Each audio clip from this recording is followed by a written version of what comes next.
Dhe shkojmë tek një tjetër rubrik e emisionit.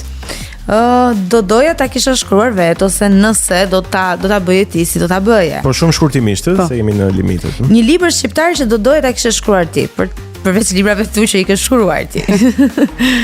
Kronikën e gur. Okej, e bukur. Çfarë do ndryshoja ti, do sille një element ndryshe? Te kronika në gur, do sille atë që kam sjellë unë te lindur së prapthi, këndvështrimin e një vajze, sepse atje kemi këndvështrimin e një djali. Shumë e bukur, shumë e bukur, shumë e bukur.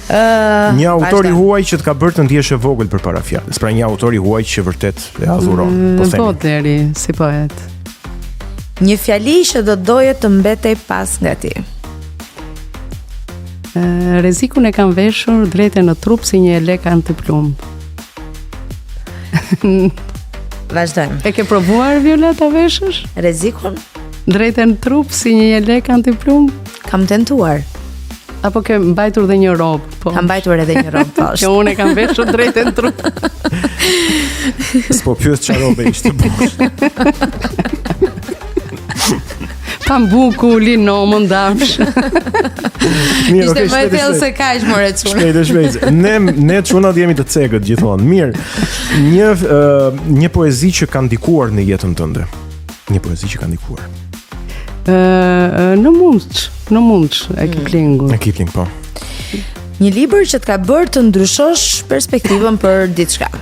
Është e Scott Pekut, tash libra artistik kemi sa dush, por kjo vërtet në një farë mënyre më ka ndihmuar në jetën time, se është rruga në të cilën në radhë shkohet dhe ishte pikërisht ai momenti që isha në fazën më të vështirë të jetës sime, do ndahesha, do bashkohesha me partnerin, do bëja biznes, do bëja me vajzën, ku do lëvizja, do merja një thes në krah e do hikja diku dhe si do e ndërtoja, sepse unë gjithmonë kur kam bërë ndryshime, kam bërë kam menduar për mbi shpatullat e mia, jo ta bëj me dikë tjetër. Kështu që rruga në të cilën radhë shkohet e Scott Pekut që e përkthenim bashkë me partnerin tim në kohën e dashurisë. Dhe e fundit, se jemi vërtet në fund, një libër që e konsideron të pamundur të shkruhet ose nuk do ta shkruaje dot. Ne së fundmi kemi botuar Daullja prej letre e Günter Grassit, që është një kryevepër e jashtëzakonshme dhe ai një shkrimtar vërtet i rrezikshëm. Edhe kur e lexoj atë them, kur të shkruaja unë një libër të tillë.